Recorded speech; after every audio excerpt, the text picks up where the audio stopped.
मैं ठीक हूँ, आप कैसे हो? बहुत अच्छा हूँ। आपका जो एक उफान वाला पीरियड था वो कोएड में नहीं था, बॉयज में था। से उसका कोई लेना देना क्योंकि एक नहीं कनेक्शन है। निकाला मैंने। काम हमारी पिक्चरें जो हैं वो ऋषिकेश के आगे जाती हैं। ड्रीम गर्ल 1 में सिर्फ आवाज़ थी। ड्रीम गर्ल 2 में आवाज़ और अंदाज़ दोनों हैं। उसमें आपको पूजा नज़र आएगी। ड्रीम गर्ल 1 में पूजा नज़र नहीं आती थी, सिर्फ सुनाई देती थी। सबसे ज़्यादा मिस करता हूँ उनकी फीडबैक। आई थिंक ये पहली फ़िल्म है उनके जाने के बाद होगी और हमेशा से मैं हर एक फ़िल्म का ट्रेलर उनको भेजता था, गाना भेजता था, उनकी फीडबैक आती थी, उसको इनकॉर्पोरेट करते थे। क्योंकि उनकी एक विज़न कमाल की थी with cinema, with art and everything. मैं तो बोल रहा हूँ कि मर्द मतलब अगर मुझे लगता है औरत बनना मुश्किल है और औरत होना और भी ज़्यादा मुश्किल है। तो ये एक औरतों के लिए इज़्ज़त मेरी बढ़ चुकी है। It's very difficult to be a woman. Hi Pooja, कैसी हो? मैं ठीक हूँ, आप कैसे हो? बहुत अच्छा हूँ। हाँ। मतलब कंफ्यूजन नहीं होता कि जब शूटिंग कर रहे होते हैं कि भाई पूजा हूँ या करमवीर हूँ? आई मीन कई ऐसा तो नहीं हुआ कभी नहीं, क्योंकि ऐसा कभी नहीं हुआ। ऐसा कभी नहीं हुआ कभी नहीं क्योंकि हुआ। ऑफ कोर्स आपका गेटअप अलग होता है और जब कर्म में होते हैं, कर्म के गेटअप में होते हैं, पूजा तो पूजा गेटअप में होते हैं। प्रिपेयर करके आते हैं सेट पे, ऐसे एकदम शुरू नहीं हो जाते। तो ऐसा नहीं होगा, लेकिन ऑफ कोर्स अगर आप लाइव कुछ कर रहे हो या रेडियो लाइव शो कर रहे हो या टीवी लाइव शो कर रहे हो, तो शायद हो जाए। बट फ़िल्म में तो चलो आपको पता है क्या करने वाले हो, एक्शन कट सब कुछ है, प्लान्ड है, सो इट डज़न्ट हैपन। एक चीज बताओ, मैं आप पे रिसर्च कर रहा था हाँ। कि कैसी आपकी जर्नी रही, तो आपका जो एक उफान वाला पीरियड था वो कोएड में नहीं था, बॉयज में था। बॉयज स्कूल, फिर बॉयज कॉलेज। तो ड्रीम गर्ल के थ्रू कहीं वो वाला जो फ्रस्ट्रेशन है उसको पूरा तो नहीं कर रहे? हाँ, मैं ऑल बॉयज़ स्कूल में था, फिर ऑल बॉयज़ कॉलेज में था। फिर मैं मास कॉम डिपार्टमेंट पंजाब यूनिवर्सिटी में गया, जहाँ पर 40 लड़कियाँ और 5 लड़के थे। और ये ड्रीम गर्ल, देखो उससे उसका कोई लेना क्योंकि एक देना नहीं कनेक्शन है। निकाला मैंने, जबकि आपकी जो फर्स्ट नर्सरी थी वो कोएड में थी और वहां पे सिर्फ नर्सरी ही कोएड थी। उसके अलावा बाकी का स्कूल जो था ऑल गर्ल्स स्कूल था। या वो तो प्रेप स्कूल था, उसमें तो हाँ, प्रेप स्कूल यू था, right, yes that was yes all yes girls, yes. But prep school में भी सिर्फ वो कोएड था। बट आई डोंट थिंक उसका कुछ रिलेशन इस फिल्म से है। बट ये अच्छी एनालॉजी आपने कुछ निकाली है क्योंकि देखो, एज एन एक्टर आपको हर तरीके का रोल करने के लिए तैयारी आपकी होनी चाहिए। बट या मुझे लगता है अगर कोविड में होता तो शायद और बेटर पूजा कर पाता। इससे बेटर कैसे करते? मतलब जो हमने ड्रीम गर्ल 1 में देखा, हाँ। मतलब वी थॉट कि इससे बेटर नहीं हो सकता था। आपको लगा कि उससे बेटर ड्रीम गर्ल 2 होगी? ड्रीम गर्ल 1 में सिर्फ आवाज़ थी। ड्रीम गर्ल 2 में आवाज़ और अंदाज़ दोनों हैं। उसमें आपको पूजा नज़र आएगी। ड्रीम गर्ल 1 में पूजा नज़र नहीं आती थी, सिर्फ सुनाई देती थी। बट लेकिन उसकी छाप ऐसी थी कि मतलब जबरदस्त छाप जिसे कहते हैं। वो एक रेडियो का कभी-कभी फ़ायदा हो जाता है। हम प्रैंक कॉल्स वगैरह करते थे रेडियो के टाइम पे। तो तब भी हम लड़की की आवाज़ में कॉल करते थे, तो उसका एक फ़ायदा हुआ था। But dream girl 2 is next level क्योंकि इसमें लुक भी है, ज़्यादा टफ है और ज़्यादा फ़नी है। तो ये बताइए कि इसके लिए कमर और कितनी पतली करनी पड़ी, क्योंकि पूजा है, ग्लैमरस है। हाँ, कितना वेट लूज किया आपने? या आई थिंक मेरा वेट जो चंडीगढ़ का रियाज में था और अब तब में और अब में 10 किलो का फ़र्क होगा। 10 किलो का आपको? हाँ, हाँ, हाँ। तो तब वो प्योर मसल था। अब मैं कार्ब्स भी खा लेता हूँ, कार्डियो ज़्यादा करता हूँ, वेट ट्रेनिंग थोड़ा-सा कंट्रोल है मतलब because of Puja. Otherwise metabolism मेरा फ़ास्ट है, तो मैं वेट लूज़ जल्दी कर सकता हूँ। बहुत लकी हो आप इस मामले में। तो ऐसा लगता है हवा भी खाते हैं तो लग जाती है।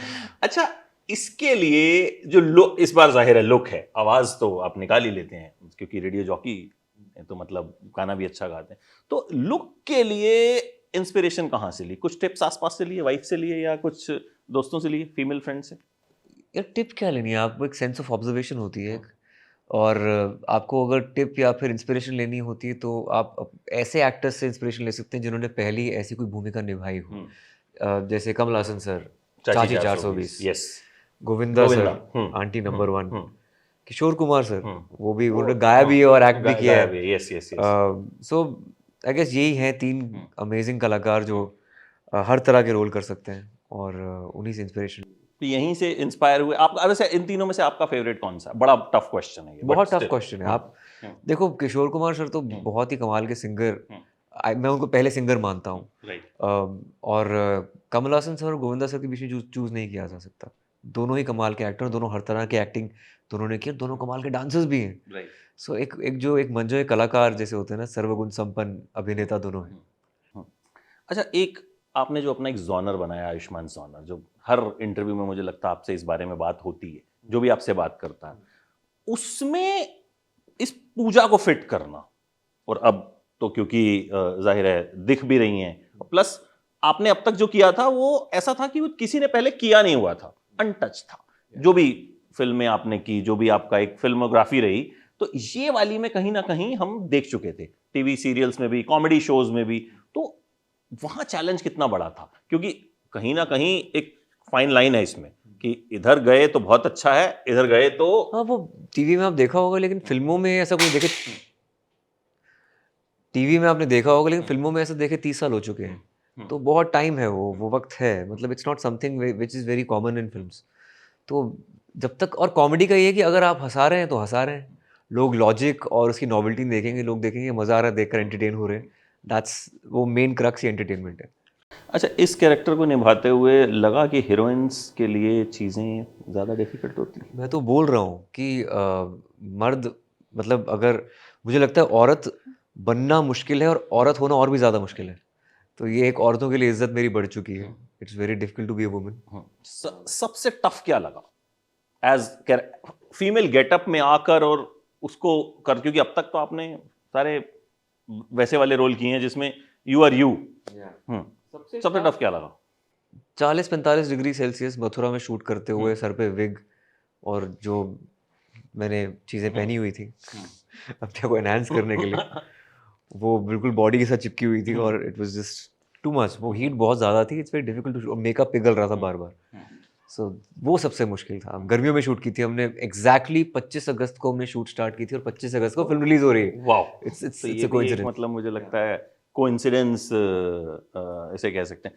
अच्छा, घर में फिल्मों का डिस्कशन होता है, तो ड्रीम गर्ल वाला कैरेक्टर जो है, कुछ घर में मम्मी से या वाइफ से कुछ डिस्कस होता है कि ये ऐसा मैनरिज्म होना चाहिए, वैसा ये होना चाहिए? नहीं, वो मैं एक्टिंग को लेकर कोई डिस्कशन नहीं करता हूँ, फिल्म की स्क्रिप्ट को लेकर या फिल्म की कहानी को लेकर वही डिस्कशन होती है बस। एक्टिंग में अपने आप ही देख लेता हूँ क्या करना है क्या नहीं करना है, या फिर डायलेक्ट अगर हो तो we hire a dialect coach कि इस जगह की फिल्म है, तो मथुरा की जो फिल्म है, ये हमारे यश चतुर्वेदी हमारे डायलेक्ट कोच थे, तो उन्होंने काफ़ी ब्रज भाषा में हेल्प की, खड़ी बोली में। अच्छा, ड्रीम गर्ल तो खैर बहुतों की ड्रीम गर्ल है ये, आपको अपनी ड्रीम गर्ल कैसे मिली थी? ये क्योंकि हाई स्कूल ड्रीम, में ही मिल गई थी। तो कॉलेज में, स्कूल में, ट्यूशन पे, फिजिक्स ट्यूशन पे मिली थी। तो वहाँ पे हमारी केमिस्ट्री अच्छी निकली, और बायोलॉजी भी हो गई इवेंचुअली। सो उसके बाद कोई ड्रीम गर्ल नहीं रही? एक मिलने के बाद, मतलब ठीक है, आ गया वो, आप नहीं, लॉन्ग मतलब डिस्टेंस भी रहा ना आपका? हाँ, काफ़ी देर तक लॉन्ग डिस्टेंस रहा। मतलब इनफैक्ट एक्टर की तो ज़िंदगी लॉन्ग डिस्टेंस की होती है। 6 महीने तो आप घर से बाहर होते हैं, living out of a suitcase. पर उसके बाद ड्रीम गर्ल चूज़ करने की गुंजाइश ही कहाँ है। और वो, I think she is perfect. मुझे अच्छा, एक चीज और, मतलब since I have worked with your brother Apar also, and I work with Khurana साहब आल्सो, मैंने 2 चैनल्स में काम किया अपनी लाइफ में, दोनों में मैंने उनके साथ काम किया।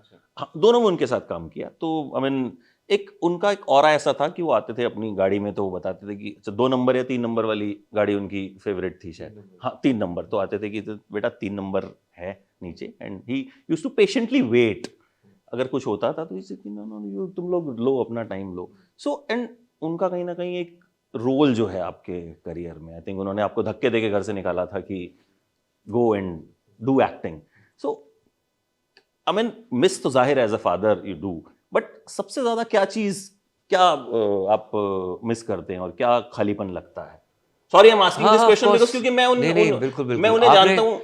अपार शक्ति और पापा में एक सिमिलैरिटी ये थी, दोनों एक्सट्रोवर्ट है, मैं एक्सट्रोवर्ट नहीं हूँ। बहुत जोर से हंसते हैं। हाँ, हाँ, दोनों बहुत ज़ोर से हमने एक हँसते शो हैं। किया था खुराना एंड सन्स, हाँ, आप उसमें ओबी वैन से जुड़े थे, we were in right, Chandigarh. Yes, yes, हाँ यस, यस। हाँ, तो वी डिड दैट शो। तो उसमें वो मुझे अभी भी वो ठहाके, मतलब अपार तो मुझे जब भी मिलते हैं तो इतने उन्होंने ठहाके लगाए थे ना हाँ, बात बात पे। So what you miss the most? सबसे ज़्यादा मिस करता हूँ उनकी फीडबैक।